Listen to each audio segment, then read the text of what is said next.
Por isso, nós vamos tratar hoje de um assunto que para nós cristãos é de muita importância. Primeiro, vamos dar uma olhada nesse VT. Presta atenção.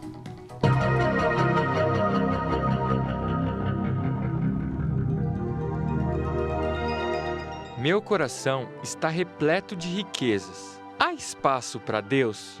Todos os dias, Jesus bate à nossa porta procurando espaço em nosso coração.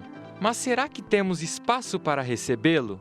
Cotidianamente, recebemos os presentes de Deus, as riquezas da vida. E mesmo tendo tanto, não deixamos de reclamar. Precisamos perder, passar por crises para dar valor à nossa vida. Porém, o pior de tudo é não vermos de onde vêm tantas bênçãos. Não percebemos que nossa capacidade vem de Deus. A saúde de nossos filhos vem dos livramentos do Senhor. E nossas oportunidades não vêm do acaso ou da sorte, mas sim da providência divina. Todos os dias, o Senhor Jesus bate à nossa porta para entrar e cear conosco. E uma vez que Ele tem espaço em nosso coração, Ele começa a nos transformar. O exterior é consequência, mas as virtudes vêm de dentro. Entenda mais sobre a vivência de Deus em nossos corações no Papo Reto de hoje. Muito bem, minha gente. Então tá aí, ó. Um assunto muito legal e importante para nós cristãos, de uma maneira muito especial. Mas antes de eu chamar meu convidado, que eu gosto muito dele, uma pessoa extremamente capaz, eu quero primeiramente fazer essa brevíssima reflexão com você. O que são as riquezas, segundo a palavra do nosso Deus? Riqueza é tudo aquilo que eu gosto, aquilo que é importante na minha vida. Por exemplo, pode ser uma riqueza para mim a minha mãe, o meu pai, o meu filho, a minha esposa, o seu esposo. Pode ser uma riqueza, um animalzinho de estimação que eu tenho, um irmão, um filho, enfim. E não só a parte material. Então isso na Bíblia é chamado também de riquezas, né? Por exemplo, você querer ser considerado, que você seja elogiado. Jesus mesmo falou, ai de vós que hoje ris, ai de vós que hoje é elogiado por todos. Por quê? Porque são as nossas riquezas. E aqui nós temos que chamar a atenção para o primeiro mandamento da lei do nosso Deus. Vocês lembram? Ó Israel, escuta, ó Israel, amai a Deus sobre todas as coisas. Então veja, será que o nosso coração, ele está aberto a Deus, sendo que a gente tem tantas riquezas? Por isso, é uma reflexão que o Padre quer colocar hoje para você. E eu tenho a alegria de chamar aqui mais uma vez, no programa Bendita Hora comigo, ele que é um dos maiores intelectuais que eu conheço, nos tempos atuais, meu amigo Agnon, que é o fundador da Sociedade Chesterton Brasil. Agnon, boa tarde, meu querido. Deus abençoe. Boa tarde, Padre Marcos. Tudo bem? Tudo bem, graças a Deus. Feliz Páscoa para você, para sua família. Feliz Páscoa. Amém. Agnon, olha aqui, ó, você viu a abertura que nós fizemos, né, com o VT sobre as riquezas, né? Meu coração está repleto de riquezas. Aí eu fiz uma pequena explanada aqui, falando que pela palavra de Deus, o que são as riquezas, né? São pessoas que a gente ama, nossos amigos, são as riquezas da nossa vida. E a grande pergunta é essa aí, será que o homem é capaz de dar um espaço para que Jesus também faça parte dessa riqueza? Não seria ele a primeira riqueza, né? Até antes, falo, Jesus mesmo, nosso Senhor, disse, será que quando o Filho do Homem voltar na terra, em glória, encontrará fé sobre a humanidade? Ou seja, sobre Deus, sobre no seu coração? A palavra riqueza, essas riquezas que os homens hoje estão buscando, está tirando espaço para que Deus seja o Senhor no coração deles, Agnon? Sem dúvida, né, Padre Marcos? A Bíblia nos ensina que ninguém pode ter dois senhores, porque há de aborrecer um e amar o outro. E aí ele termina essa citação, Jesus Cristo, dizendo: ninguém pode ser servo de Deus e servo das riquezas ou do dinheiro, né? Porque a palavra de Deus, ela tem 3 sentidos para a riqueza: um sentido material, um sentido espiritual e um sentido figurativo, né? Então, pobreza espiritual, riqueza espiritual, uma metáfora da riqueza.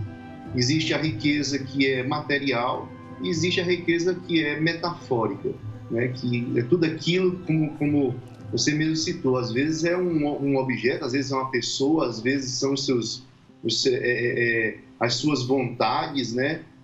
Os seus hobbies, né? Então, tudo isso é incapaz de conviver ao lado de Deus se ela fosse tratada como riqueza, porque não há como conviver e servir a 2 senhores, porque sempre há de aborrecer um e amar outro. Então não tem como dividir. A gente tem que colocar essas coisas no lugar correto para que Deus possa ser soberano em nossas vidas, a fim de que essas coisas, inclusive, se tornem arrumadas dentro de nós, né? Porque quando elas tomam o lugar de Deus, elas estão completamente fora de lugar, elas estão desarrumadas. Foi isso que aconteceu no Éden. O primeiro pecado foi justamente desejar viver fora da dependência de Deus, escolher outro como aquilo que é a riqueza de sua vida, que foi justamente o conhecimento do bem e do mal, em vez de viver sob o comando de Deus, no entendimento do que é certo e errado segundo Deus.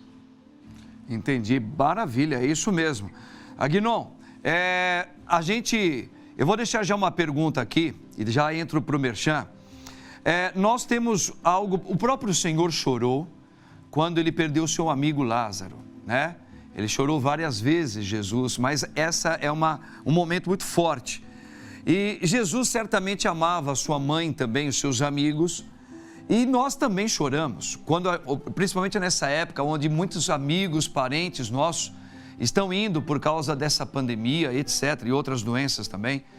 A gente chora, mas esse rompimento, essa quebra, ela não seria ao mesmo tempo um exercício permitido por Deus para que nós possamos realmente, como você muito bem falou, lembrarmos, fazermos memória de que a grande riqueza é Ele, e houve um desajuste por causa do pecado original na vida de todos os seres humanos. Então, a gente acabou colocando em primeiro lugar o meu pai, a minha mãe, a minha esposa, um filho que foi confiado por Deus. Por exemplo, você pega Abraão, que desejava ardentemente ter uma riqueza, que era ter um filho biológico. Deus deu, mas de repente Deus vai lá e pede esse rapaz, esse menino. E veja, não é um treino para mostrar que a maior riqueza de Abraão, apesar da vontade que ele tinha de ter um filho tão grande, sempre foi a maior riqueza de Abraão, Deus. Como trabalhar essa questão dos rompimentos com família, irmão, pai, filho, mães que choram hoje para os filhos? Quero saber já que você fale um pouquinho, vai ajudar muitas pessoas a entender isso também. Mas antes, eu tenho um recado muito importante aqui, ó. Muito bem, gente, o padre continua aqui o papo reto. Nós estamos falando sobre riquezas, né? E existem vários tipos de riqueza, e agora o Agnon já até explicou muito bem para nós demais. Mas aí, Agnon, vamos lá, eu estava dando esse exemplo, né?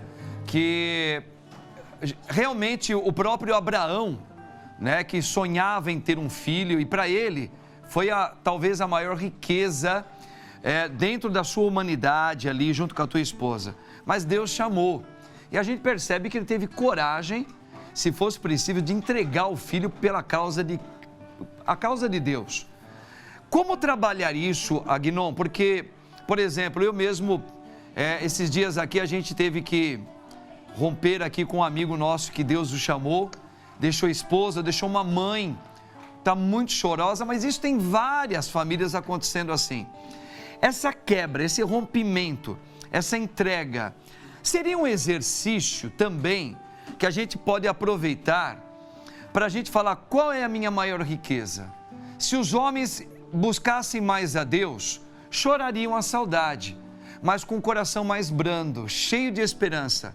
Mas a gente está vendo muitas pessoas com dores, Como trabalhar isso, Agnon? Como interpretar essas riquezas que às vezes vão embora? Marcos, C.S. Lewis, ele tem uma frase muito interessante, que ele diz que o sofrimento é um megafone de Deus. Então, muitas vezes a gente não ouve a voz de Deus, a gente não escuta aquilo que no dia a dia nós poderíamos estar sendo edificados pela palavra de Deus, pela comunhão com Deus, e às vezes a gente só consegue ouvir esse chamado quando realmente estamos sofrendo. Então, o sofrimento ele é um megafone de Deus. Ele nos atenta, ele nos conduz para tentar ouvir a Deus, porque quando a gente está desesperançoso, muitas vezes é a primeira vez que a gente vai atrás de ouvir a voz de Deus. Agora, nós, segundo a palavra de Deus, vivemos em um mundo caído, em um corpo pecaminoso e em um lugar onde há espíritos maus e onde o adversário ronda ao nosso derredor. Então, a maldade que há no mundo é de impressionar que ainda exista bondade, né? É verdade. Então, isso a gente deve refletir, às vezes, de um modo inverso, né? É de admirar que ainda exista bondade. Isso só existe porque Deus, ele não abandonou os seus, né? Ele ainda dirige um plano de redenção que vai culminar com Cristo vindo nos resgatar, né? Nos redimir, né? Desse mundo mal. Então, eu creio que esse tempo que nós estamos passando de sofrimento é um tempo, sobretudo, para a gente fazer essa reflexão: aonde está o meu coração? Né? A gente viu que nessa pandemia, falando de riqueza, os primeiros que foram afetados por essa doença foram as pessoas que tinham mais condições, eram pessoas que estavam em viagem para a Europa e tudo. As mortes começaram por elas, as dificuldades começaram na vida delas. E hoje, assim, não tem quem tenha dinheiro e que possa fazer alguma coisa a mais para sobreviver diante dessa pandemia. Todo mundo é igual. Aqui também na minha terra tem médicos e pessoas de grande condição que foram embora e dinheiro não significou nada para essa doença, né? Então ela igualou todos nós, nos igualou, todos nós iguais. Então onde estão as riquezas nesse momento? Para que servem as riquezas, né? Então, como Jesus Cristo diz, nós temos que acumular riquezas que são eternas e não riquezas que enferrujam e a traça corrói. São essas que nós devemos buscar, né? Tem outra frase do C.S. Lewis que ele diz que o que não é eterno é eternamente inútil. Então, que nós devamos olhar para o que é eterno, para as riquezas que não enferrujam e que nem a traça consome, né? Para que nós possamos ter em nós a prioridade e o que é valioso, colocar como valioso aquilo que realmente é eterno, que é nosso Senhor Jesus Cristo, amém, né? Amém. Como nossa salvação e exemplo de vida. É verdade. Ô Agnon, você sabe que eu estava até pensando, eu li um pouquinho o capítulo 8 de Neemias, da Sagrada Escritura, e ali é onde o povo de Israel, ele está tendo uma nova condição de saindo do exílio, recomeçar a vida deles em Jerusalém. E ali eles choram, né? Quando Esdras lê a palavra do Senhor, os mandamentos, o povo todo chora. E o povo toma uma atitude de um recomeço para entender que a maior riqueza deles sempre foi Deus, mas eles sempre voltaram atrás. Nós temos um perigo muito grande, e eu creio nisso, Agnon, que essa pandemia, ela já vai começar a inclinar, ela já começa a declinar. A gente está vendo, já está saindo vários recursos, daqui a pouquinho aqui no Brasil as coisas vão melhorar. No capítulo 9 diz que Deus resgatava eles como riqueza desse povo, eles ficavam felizes, daqui a pouco eles voltavam de novo esquecendo as maravilhas e que Deus era a maior riqueza, eles buscavam outras. Depois Deus tinha misericórdia e voltava. Nós corremos o risco, novamente, de passar por essa fase onde todo mundo está rezando, né? Estamos mais sensíveis a Deus. Quando Deus colocar a mão e essa pandemia for embora, outros problemas continuarão também. Nós temos essa tendência de tirar essa riqueza que é Deus de novo e voltarmos a criar as nossas riquezas domésticas. É isso mesmo? Por isso que a Bíblia nos adverte, Padre Marcos, de que o amor ao dinheiro é a raiz de todos os males. Por quê? Porque o dinheiro, ele pode tudo. Ele compra o que você quiser, ele paga os seus desejos, tudo o dinheiro faz. Então, o dinheiro nesse versículo bíblico, ele está significando dinheiro realmente. Mas, se você perceber o que o dinheiro faz, ele representa todas as riquezas que nós colocamos na frente de Deus. Verdade. O dinheiro, ele é o maior, como diz a própria palavra, ele é a raiz de todos os males, porque ele possibilita colocar todas as outras riquezas na frente de Deus. Todas as outras coisas, ele possibilita que nós façamos muitas riquezas na frente de Deus. E riquezas que eu digo são os desejos, aquilo que você quer, aquilo que você tem como prioridade, estão além de Deus. Então, o dinheiro é a raiz de todos os males, não pelo dinheiro em si, mas porque o dinheiro, ele comanda todas as outras riquezas que você quiser. Verdade. Né? Então, Verdade.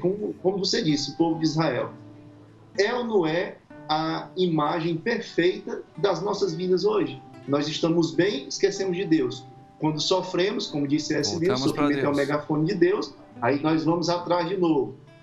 Bastou passar aquela febre, aquela dor de cabeça, ou arrancar o dente, ou fazer a cirurgia e dar tudo bem, a gente está voltando de novo para as nossas riquezas que estão fora da vontade de Deus e nos deleitando, como diz a própria palavra, na lama, como um porco se deleita na lama.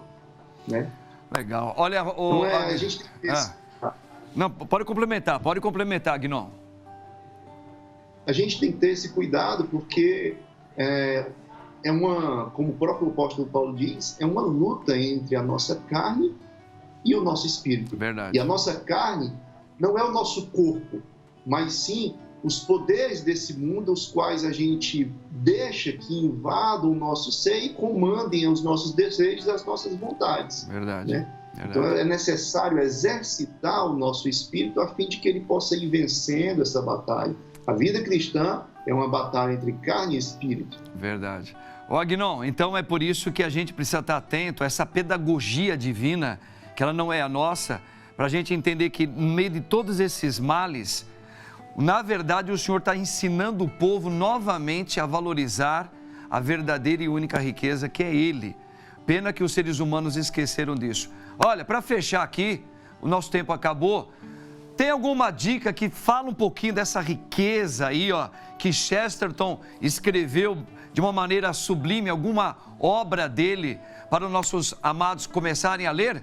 Fala o nome de um livro aí.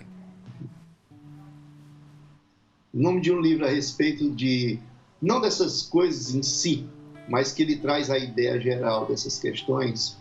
Eu gosto muito do próprio O que há de errado com o mundo, né? Que ele traz algumas perspectivas do que você valoriza em termos, inclusive, ideológicos, que às vezes a nossa riqueza é a nossa ideologia. Verdade. Colocando à frente da palavra de Deus. E ali ele está repleto de exemplos dessas ideologias que se tornam riquezas nas nossas vidas. Muito boa lembrança. Agnon, ricamente, você de novo açucarou aqui o nosso programa.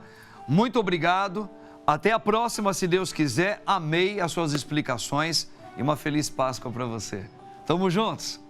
Grande Agnon. Gosto demais do Agnon. Agnon é uma obra-prima de Deus para nos ajudar muito. Mas agora, minha gente,